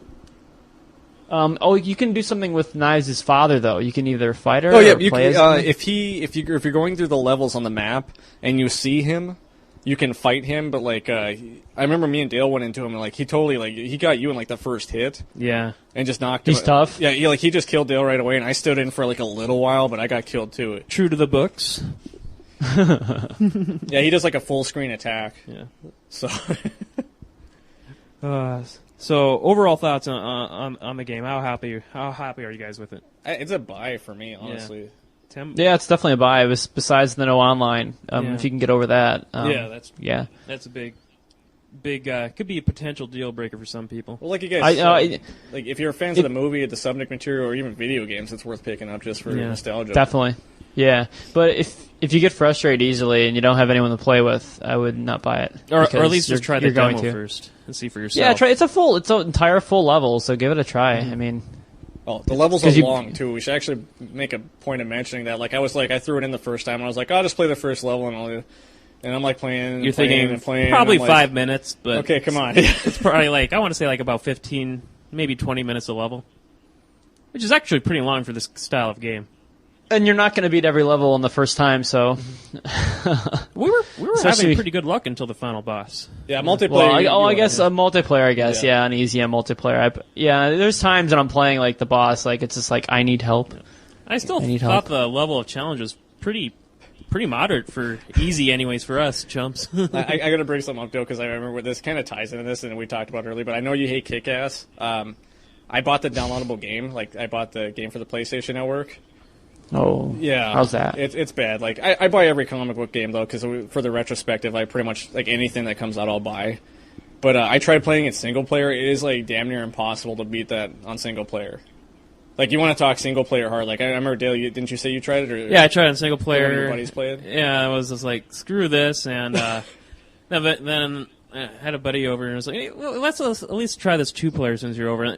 Much more, not, I won't say it's as good as Scott Pilgrim at all, nowhere near as good as Scott Pilgrim, but made it at least tolerable. Yeah, I was gonna say the single player aspect. Though, I'm like, I won't even complain about Scott Pilgrim in comparison to how bad Kick-Ass was. Like, literally, like the first 3 enemies you fight killed me right away.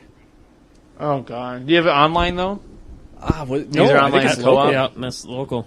That's local too. Yeah, there's really no reason to buy that game unless you're like diehard into Yeah. it. But, Yeah.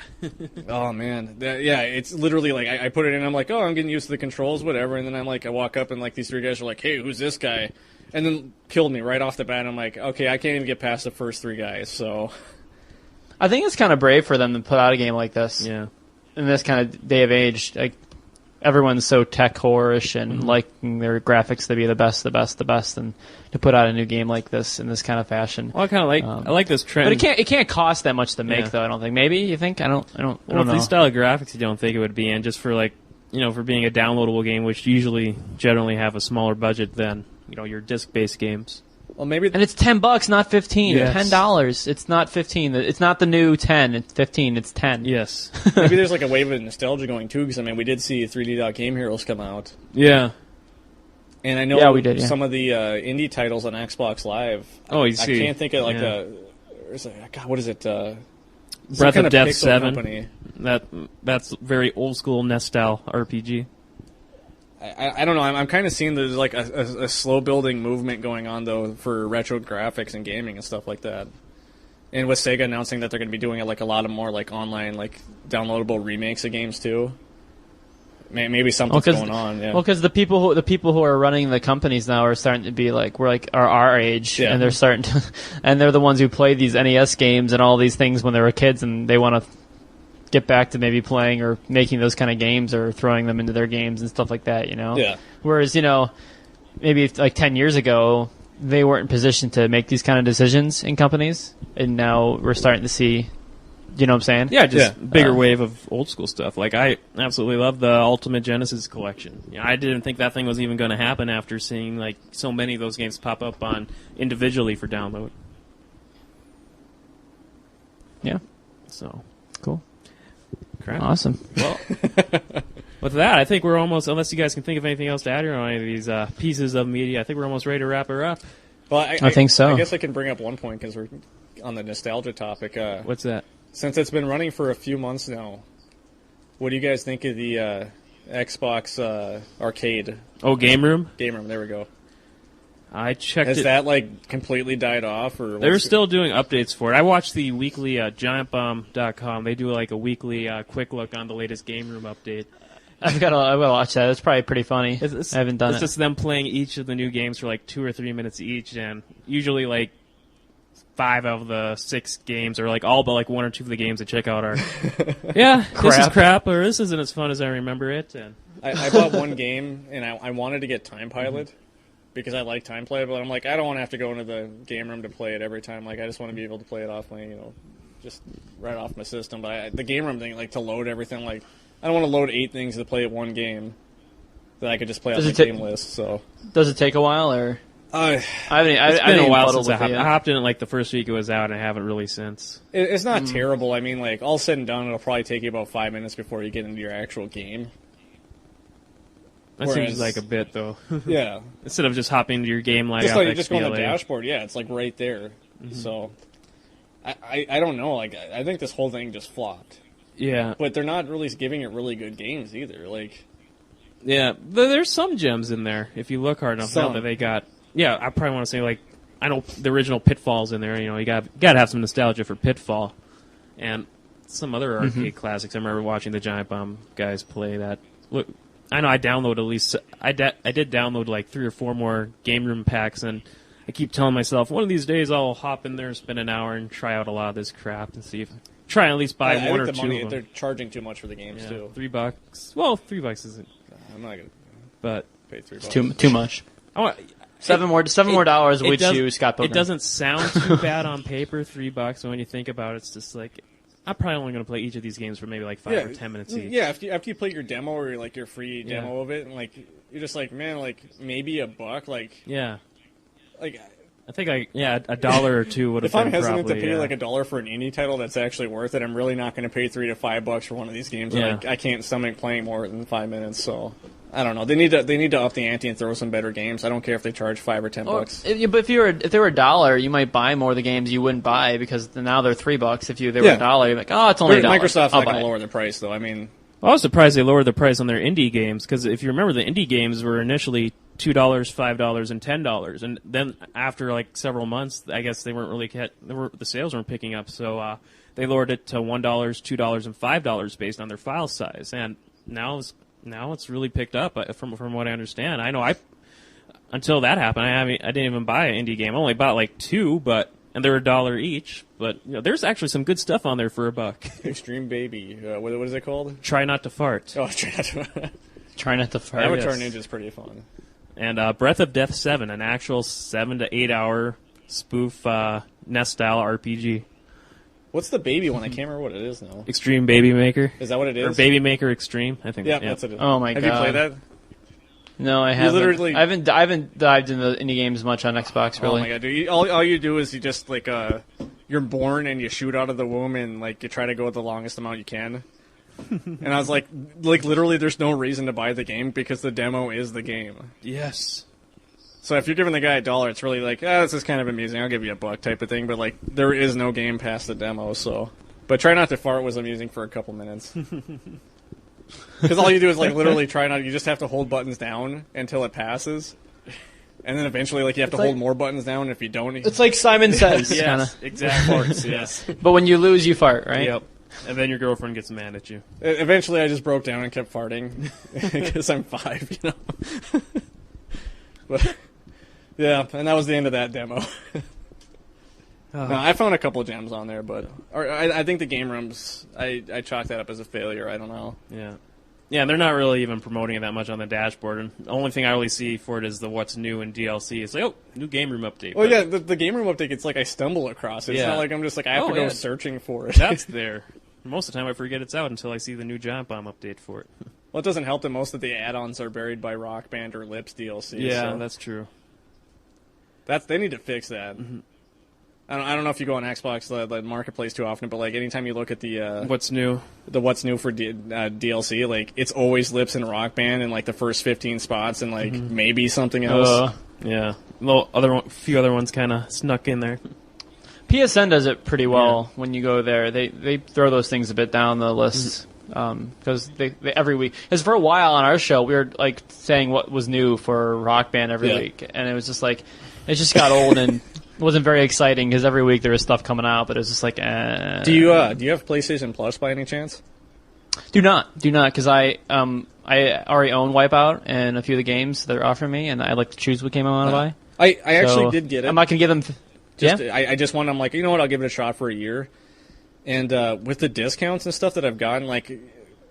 Like I've heard everybody say, "Oh, it's just a coupon book," but honestly, like I didn't have Wipeout going into it. That would have helped. I think I would have done it if I didn't have Wipeout. The first month alone, like I chalked up everything with value with like games that I bought with the discounts and DLC that I bought with discounts and like free add-ons, the core, all that kind of stuff. And like first month alone, I think it was like $70 I saved. Well, I mean, like I said, like Wipeout is still a good, isn't it? Still a good $20 game. I don't think they've. I mean, and that's an awesome game for $20. I mean, it's a phenomenal game, and I loved it. I played it to death, but it's one of those things where that's like I can't download that game. Yeah. You know, I can. I'll always have Wipeout. It's not like if you stop your subscription, you won't be able to play Wipeout anymore. Yeah. Well, my thing is, if I have it for 15 months, I'm probably going to get a good play out of it in 15 months. And if I really, really want to buy it, you know, what's $20 when I've already saved 70 in the first month? But like Critter Crunch, I probably would have never played. Mm-hmm. I wonder what happened. So I've never heard this point be brought up. Okay, say you have Wipeout, you unlock everything, you play it through in your subscription. You stop your subscription, and you can't play Wipeout anymore. Say you go buy the full game. What happens then? Do you have to start over again? I imagine it should still have your save data on your system. I would hope so. Automatically deletes. Haven't tried, have we? Find out a year from now. 15 months. Oh yeah, 15 months. I haven't heard that. I haven't heard that scenario brought up in regards to PlayStation Plus on any of the podcasts I've listened to, which is interesting. I guess the same thing would tie into trophies as well. Because technically your trophies would be deleted as well, but I don't see them doing that. I see like I don't think you're gonna lose trophies. I think you've earned them, so they'll stay in your profile. Right. So you just can't get any more. No, I think it's one of those things. If you got the money in the hard drive space and you want to try some stuff out, because there's like I would have never bought the midis. Like I'm not gonna rush out and buy Siphon Filter, but I'll play them. Yeah.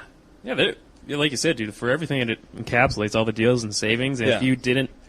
You know, especially for newer PS3 owners who didn't download a lot of that stuff, it's like a no-brainer to get. Yeah, the core subscription is $25. Yeah. Half of it. Yeah. Yeah, I mean, if you're a new PS3 owner, it's really definitely worth it. But for me, who's had it for several years now, it's just kind of like I have a lot of these things, and it just wasn't really worth it. And I don't know. I found use out of it, I guess. Like I said, Critter Crunch, I would have never played, which is actually pretty fun. Yeah, I've heard that from shows. I just haven't gotten around to getting it yet. I'm like pitching this. No, it would be $50. Oh, yeah. It wouldn't be free. Hey, what's up? We got a Sony rep at our door, man, offering you a job. Crap. Well, with that, I think we're about ready to wrap up here. But before we go, Tom, man, shill your shit, dude. Tell us all about what's going on with Amplified Gamers lately. Yeah, so basically we're video game music podcast. We're branching out a bit. We've like our last episode we recorded, we discussed about mobile apps for phones and stuff like that, and different music apps for phones. And so we're branching out a little bit from soundtracks, but we cover a lot of media and things like that. Mostly music and video games, and you can find us on VGAVO.com, with On Tap as well. We're part of the VGAVO network, and our forums are there, and check it out. By the time this is probably released, there probably will be a review up on VGevo and my site, the Amplify Gamer site, for Scott Pilgrim game and movie soundtrack. So I did a written up review, and I have some YouTube videos that I made for short clips from some of the songs. So check that out. So awesome, sweet. Thanks for coming on, man. Yeah, thanks for letting me come out, come to the show and geek out. And on Scott Pilgrim, it's awesome. Yes, and definitely catching the theaters because it may not be there for long. Yeah, I might be going tonight. Going again, use my free pass maybe tonight. Yes. So.